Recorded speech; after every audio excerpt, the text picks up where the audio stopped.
I'm The here. The Cleve- the Come Cleveland on. Cavaliers, right? The Cleveland Queefs.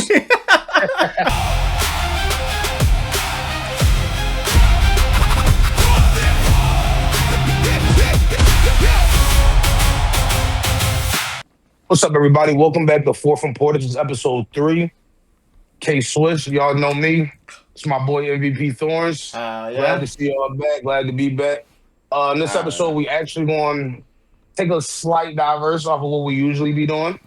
No, we usually talk about football on here, but at the end of the day, this is a sports channel. So today we're going to break down some basketball for y'all. We're going to talk about the Sports. summer league. I thought we were We're going to drinking, talk about is it time? brother. Ladies and gentlemen, it's time for shot number 1. Oh, Cheers. they didn't see it. They didn't see it. They didn't see it. Go Birds. Go Bills. We're going to be talking about the summer league. I'm going to be breaking down some of the offseason, some of the biggest offseason moves. We're also going to be talking about where the GOAT goes. But without further ado, let's get right into it. Let's start talking about Jaylen Brown to my 76ers. At the end of the day, Mr. Brown is going to do numbers in Philly. You feel me? What kind of numbers? I, I see solid 23, 5 and 5. But that 23, don't 5, 5. matter. That don't matter when you got VJ next to you, Tyrese next to you, Dean Wade we picked up from the Cavs, and you got JoJo holding down the paint. You know what I mean?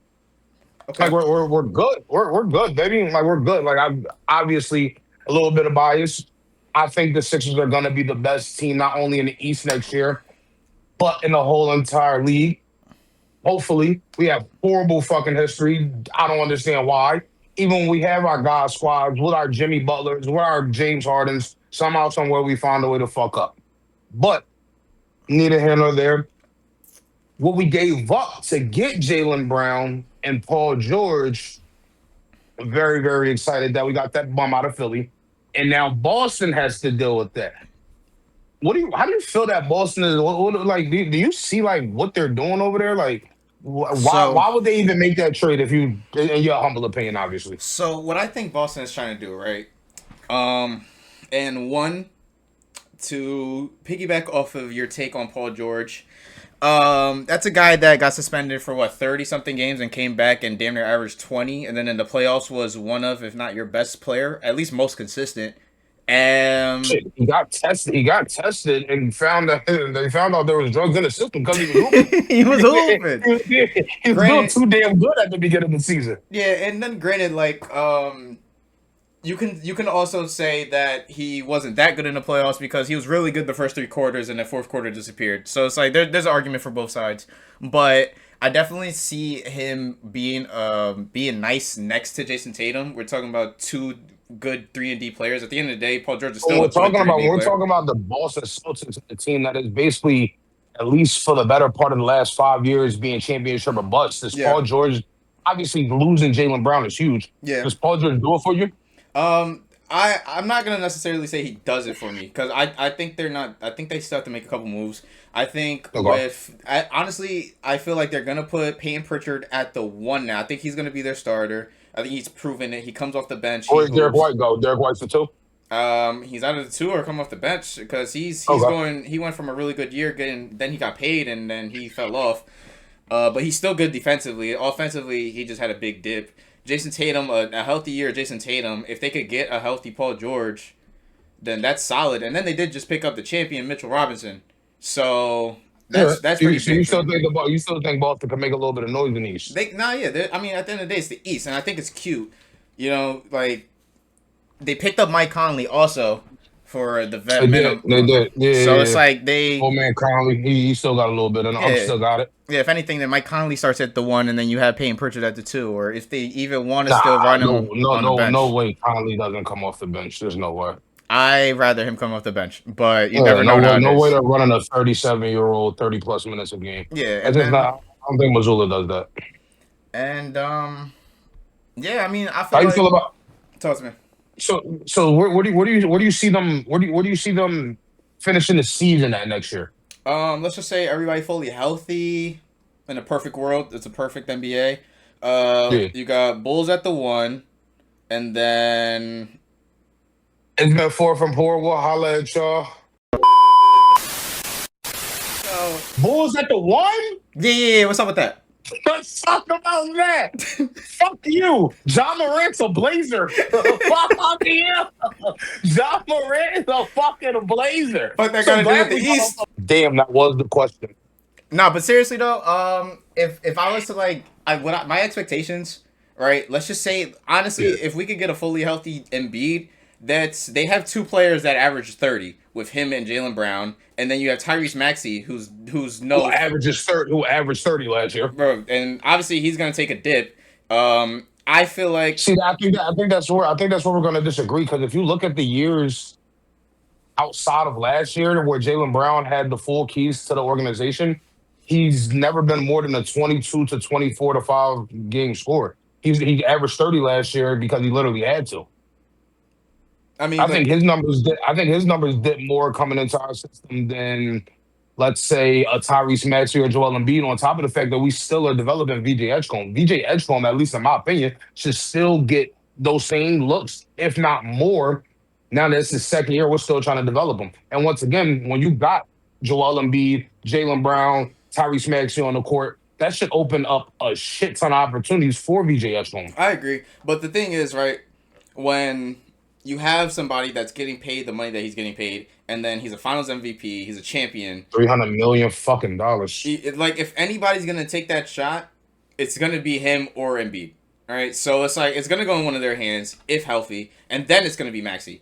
Because at the end of the day, he's going into his fourth year. VJ's going into his sophomore year. God forbid he has a sophomore slump. So it's like, you know, I like it's gonna be an offense ran through JB and Embiid, which I think is nice. A pick and roll with JB and Embiid, and then you have Tyrese Maxey off a catch and shoot. Yeah, an offense built around all of that. Like I think they'll be fine. And then just to get back on the Celtics real quick, I have been seeing that they're talking about getting Bradley Beal at a vet minimum, but they do need to clear up some cap space.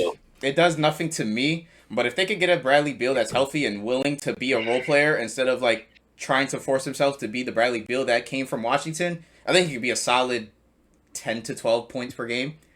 Whether he's starting or coming out like if Bradley Beal's your starter and he's giving you a solid like 20 minutes, 12 points, that's cool. That's a fourth string and a fourth seed, third to fourth seed in the East. So it's like I'm not mad at that. Let's move on to the West a little bit. Let's talk about Ja Morant going to Portland. How you feel about that? All right, so obviously nobody's expecting Portland to like really, you know what I'm saying, do something after this trade. But I like it for Ja, right? It's a new system, it's a new team, it's a new environment, and we're talking about a guy that when he was healthy and playing, he was averaging 20 and 8. So it's like he's still good. Obviously, he has to work on that shooting, but outside of that, the team is super guard heavy. You have Dame, you have Drew, and then you have Scoot on top of adding Ja. So I feel like at some point you didn't even name you. The crazy part is you said guards. I was about to say you're not even naming their better players.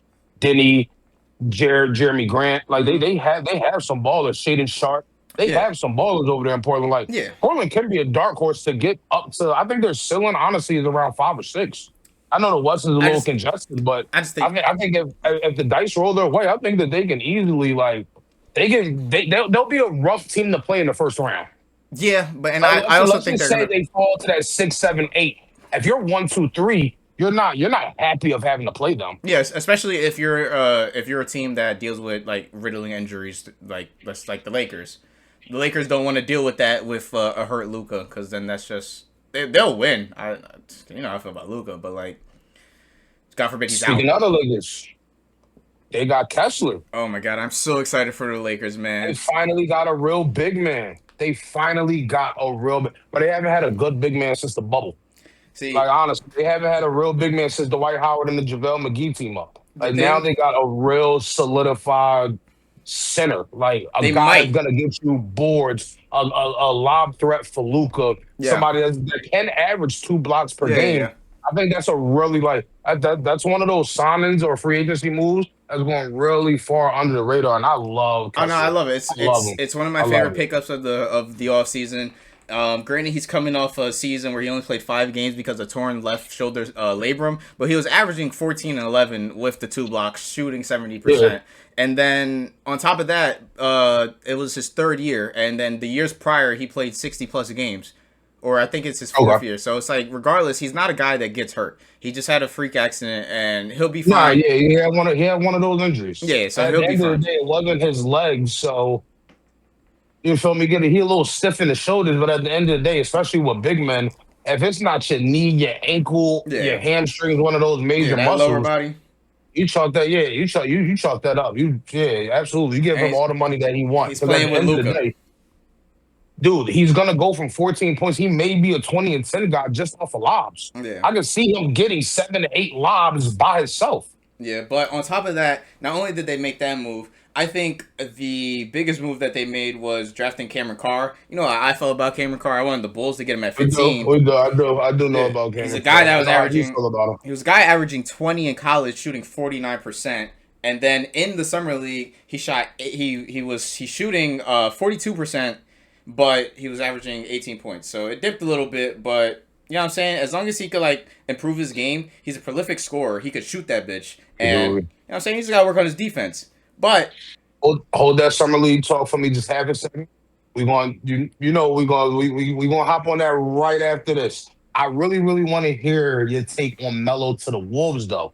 What do mm, you think that is gonna be? Because that honestly, that's the one that a lot of people are excited about. I think, Obviously, it's right? probably not better than a Jalen Brown to Philly or shit, even a Kessler to LA. Yeah. But people are excited about seeing a Melo and Ant backcourt. Yeah. I'm excited about a Melo and Ant It's backcourt. going to be one of the Before most I fun even things in give the it to league. you, before I even give it to you, I'm gonna put my full disclaimer. I don't think LaMelo Ball is that good. I think LaMelo Ball is a super volume scorer, a shot chucker that was on a horrible organization. He averaged 26 and 8 because he was their only fucking opportunity of winning 20 games. You can call me crazy, crucify me. Everybody I've ever given that take to has absolutely hated it. It is what it is. I don't hate the guy. I don't wish nothing bad about him. I don't know him. I hope he proved me wrong. But at the See, end of the day, I just don't see. I don't got that same faith in Lamelo that everybody else do. But if he could not do step back three balls from half court with 17 seconds left on the shot clock, if he can actually play like a smart point guard, that's all Ant has needed. That's all the Timberwolves have been needing these last 3 years when they went to the Western Conference Finals twice and they lost and then they lost in the second round. That's what they've been needing. all right. Well, um, I don't need to say much because you hit the nail on the coffin right there. They don't need LaMelo to be a number one. They barely need him to be a number two. They need somebody that could run their offense and really They got slow the Daniels. game They got down. Jaden Exactly. Offensively, scoring Jaden wise, shooting.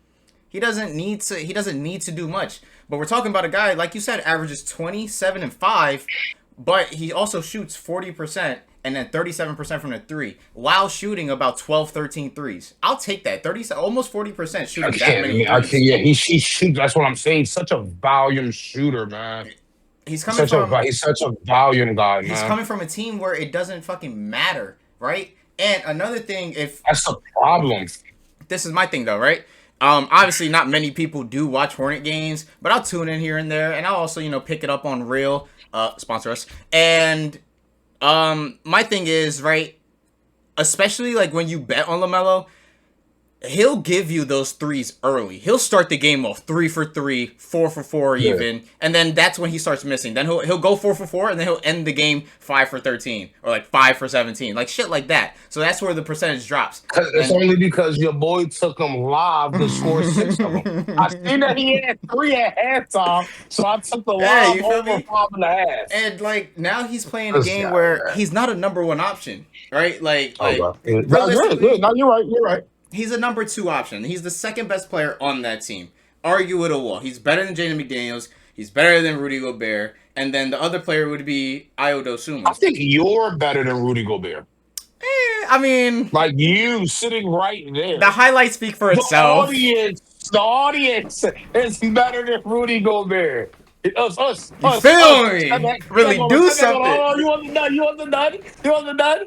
Show what you can do. Yes! Show what you can do. Hey, I'm falling I for that unplugged my shit. mic.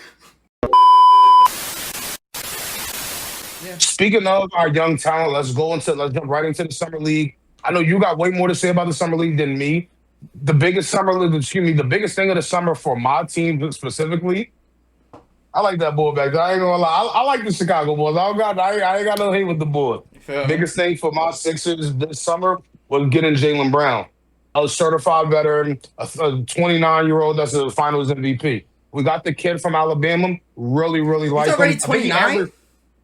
Yeah, Jaylen Brown's 29, bro. Damn.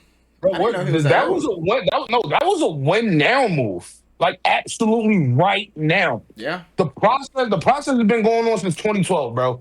It's boomer bust right now. It was boomer bust when we had Jimmy Butler. It was boomer bust when we had James Harden. It's really boomer Give me bust now that we Tobias got Jalen Harris. Brown. Shit.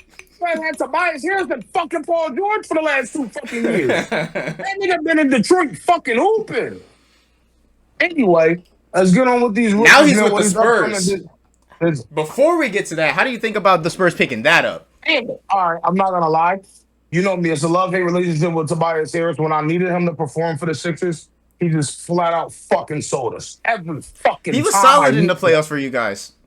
Fuck He's a you. really No, solid playoff. I mean, well, see, the problem I just was, saw Fourth&Pour, right? Number 3 right here, ladies and gentlemen. listen, cheers.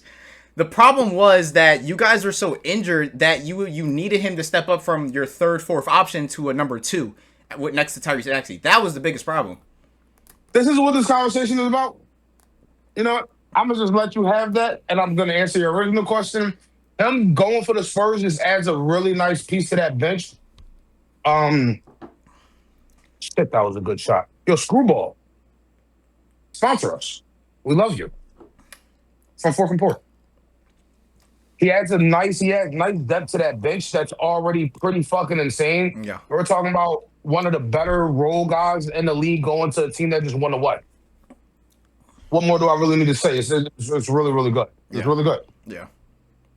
But let's get back into these young guys. Let me hear your take on what you've seen during the summer league. I wasn't watching as closely as you. I just tuned into the Sixers games to see the guard from Alabama that we picked up. Yeah. After 3 shots, name's a little fuzzy right now. Light skinned guy, Taddick. Like I said, he came from Alabama. I think he averaged 18 and a half points per game. He's going to be really solid Yeah. for us. The one thing that we're missing after adding Anthony Simons, Dean Wade, and You did Jalen get Brown Simons. is, you feel me? I But like we're that. missing that bench. We're missing that bench, though. And I think this young guy from fucking Bama, because I was a little upset that we picked another guard. Like, we need another guard. But after seeing him in Summer League, he's actually been hooping. Yeah. Him, and I really like that kid out of Golden State, the Summer League MVP. Yeah. I don't know how to say that guy's name. I Yaxel don't know how to say his Lindenberg. name. Yaxel Lindenberg. Mm-hmm. That guy's Heisenberg, but the fucking, in London. that guy's fucking amazing. Now that guy's But good. at the end of the day, that was your thing. Your man Caleb Wilson showed his ass with a 35 point game performance. Let me hear what you got to say about the young guys. Well, so yeah, man, just to get into the summer league, before we get into it, I just want to congratulate the Warriors, man, because they dominated the whole tournament. And like you said, Yaxel Lindenberg got the MVP in the whole tournament. He was averaging 15, 7, and 4, right? And then the last game Those against 7 is those rebounds or assists? I'm sorry, Those rebounds. I don't got my notes with me. It was rebounds. So he's a bigger guy. He's a small forward, correct? He's a forward, yeah, but he's probably like He's 6'8", 6'9", I believe. So it's like he's so he's like stocky. he's more of a small forward though. He's more like a 10 years ago 4 that can shoot, right? Like he has the big body, he's athletic, he just happens to be able to shoot because you need to shoot nowadays. And you're on the Warriors, you have to shoot if you're on the Warriors. And sure. then obviously, if you guys don't know, well, not obviously, but if you guys don't know, they played against Memphis, who had the number 3 pick, Cameron Boozer. Boozer. Yeah, Cameron Boozer. Another person that hooped that game alone, he had 19 with 8 rebounds and 4 assists, also having 2 steals, shooting 41% from the field and 42% from 3. People were questioning his 3-point shooting coming into the league because it looked decent in college, But like, everybody's faster, everybody's more athletic. And granted, we haven't gotten to the real NBA players, but if he's still shooting comfortably, I feel like he'll figure it out. And I really like that pickup for Memphis. But he also totaled 4 turnovers, which isn't gonna happen because he's not gonna be dominant on the ball that much. Because, excuse me, they're gonna rely on their guards more. But in that game, the MVP, Yaxo, had 21 points with 10 rebounds and 2 steals and 2 blocks, shooting 50% and 33% from the 3 ball. So sorry to cut you off, but what about that kid from the Bucks? the Bucks. That guy that the Bucks got. Yeah, the Bucks got really. I'm really relying on you for this segment. 'Cause like I said, I know you was paying way more attention to summer league than I was. I know the Bucks got a kid that was absolutely hooping. What was he up to during this summer league? He has such a good summer league that he was what is it called? All summer league first team, I guess. Okay. So Well, I'm not. That's honest. Shit, like I said, accomplishment. Absolutely. listen, and in that first team, like I said, Yaxel, the MVP, he's one of those players that was in that first team. And Okay. Braden I'm assuming Burries, Cameron Boozer was another one. Cameron Bruiser was also there. Burries. That's the Yep. guy's name. That's the Bucks kid, right? That's the kid. Yeah, That's the kid Braden that Burries. Milwaukee got. Okay. And listen to these averages, brother. He was giving them 24 points, 4 assists with 5 rebounds, while getting 2 steals and a block, shooting 50% and 36% from the 3 ball. He's a guard. He's a guard. Shit. That's gonna be cute next to Tyler Hero. That's. It's what, like an 8 seed? It's cute. Maybe. Yeah, so on top of that, you have Cameron Boozer, who was averaging 19 with 7 rebounds, 4 assists, 2 steals. That's my guy. And then the draft for AJ, your boy Caleb, and even Derek. Fuck, I love Darren Peterson, man. That guy's a fucking monster. I think Cameron Boozer is going to have the best career. He may not be the best player. I think when it's all said and done, he's gonna be like his dad. He's gonna be a better version of his dad. I know for a fact you remember Carlos Boozer for the Bulls. Yes, sir. But do you remember Carlos Boozer for the Jazz? Yeah, of course. He's he was a hooper. Like he came to y'all to become a role player behind Joakim Noah, Luau Deng. Well, he wasn't behind Luau Deng. He was, but behind Derrick Rose and Joakim Noah. He was in Utah being the star. Yeah. Correct me if I'm wrong. That was Utah, right? I can't remember if he played for Utah or Memphis. It was Utah, right? Utah. All right, I was just making sure. All right, cool. Boozer was a certified hooper at one point. On top of being the second option for MVP Derrick Rose back in the day. If I'm not wrong, he was. He had a really good if I'm career. not wrong, I believe he was an All-Star maybe once or twice. He damn sure could have been, and if he wasn't, he should have been. Nah, yeah. But on top of that, man, like I said, Brandon Burries, he was doing that. Cameron Boozer, he shot 48% from 3 in the summer league. And that's really fucking good, brother. That's 50-40. Power forward shot. A power forward shot 50% from the 3-point line? 48. We're not going to give him the 2. All right. We're going to give him the fucking 2. Yes, we are. Yes, we are. Yes, the fuck we are. You can shoot 48 from the 3-point line, nigga, you're shooting 50. Yeah. But speaking of somebody that really impressed me, all right, outside of my... Go to talk about him. I'm not even. Go to talk about him. Not yet. I saved the best for last. Right? Go ahead. The brother from the Cavs, man, Malik Thomas. That man... I don't know ball. I'm not. He was the 34th pick. We do a whole little production meeting before all of this. Jacob, the guy that works behind the scenes, that helps a lot with our edits. Shout out Jacob. Every episode. I don't know who the fuck this guy is that he just named. Listen, he didn't even bring this up in production meeting. Close that mouth and just listen. Right? Be ready for this one. I'm here. The Cleveland Cavaliers, right? The Cleveland Queefs. Right? Get the giggles out now because shit's about to get serious. This brother, right? Malik Thomas. Remember the name? The kid's going to be a star, right? When Donovan Mitchell is out of there, when James Harden is out of there, this brother will be starting for the Cleveland Cavaliers. In his summer league, 27 points, 4 assists, 4 rebounds. Cool. What? 50% from the field, 44 from 3, never missed a free throw. I don't know if he shot 1 free throw, 2 free throws, 3 free throws, but he didn't miss. That's all I know. 100%. 50, 40, 100. You know what I'm saying? Larry Bird, oh, Bro. Seth Curry, oh. You feel me? So I think Malik Thomas was one of those players that coming out of college should have been a lottery pick. But granted, everybody picks on what they need, and a lot of those teams. I'm sorry to put you on the need a spot. guard. You know the college? Do you know where's this kid from? Do you know the college? That brother, I believe he went to Arkansas, the Razorbacks, which, if I'm not mistaken, is being coached by John. That's where. Yeah. Coach K. So he was there with Akuf. So he was there with Darius Akuf Jr. He was the boy that got picked up by the Kings. Yes, sir. Another top 10 pick. And funny enough, which I didn't bring up earlier, he would have been teammates with Akuf hadn't he gotten traded to the Cavs, because the Kings were the ones that selected. Oh, so the Kings drafted him. The Kings were the one that made that 34th pick. Yes. Oh wow. All right. Okay. Yes. Okay. So and what's this guy's name again? His name is Malik Thomas. It's a name you won't forget. Malik Thomas. I'm gonna remember it now. I'm gonna remember that Malik Thomas. Now I'm gonna go and do some research when we get. I'm pretty sure he could edit a team, gonna put up some clips and shit of him. I'm all right. Cool. Malik Thomas. All right. Cool.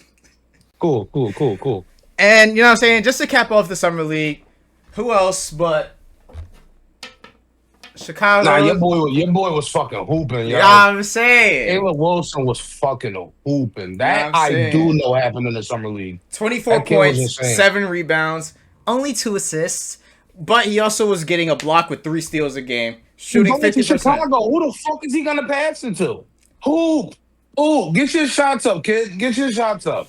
Well, actually, he's going to pass it to Norman Powell, who was an all-star last year, averaging 22 points, shooting 47%. You have Matisse Thybulle, Matas Buzelis. You look at it. Fuck. Man, Caleb Wilson averaged 24 points, 7 rebounds. That brother is going to be the best player in the draft. It has nothing to do with this. I swear. He's going to be the best player in the draft. The last time we drafted somebody from North Carolina, who was it? Kobe White. Fuck that. Way before then, Michael Jordan. Yo, I forgot Kobe White was yours. I was so fucking ready for Michael Jordan drop. Nigga said Kobe White. He's nice. He's so good. Kobe White's so good. Kobe White is straight, bro. That fucked me up. All right, cool. That's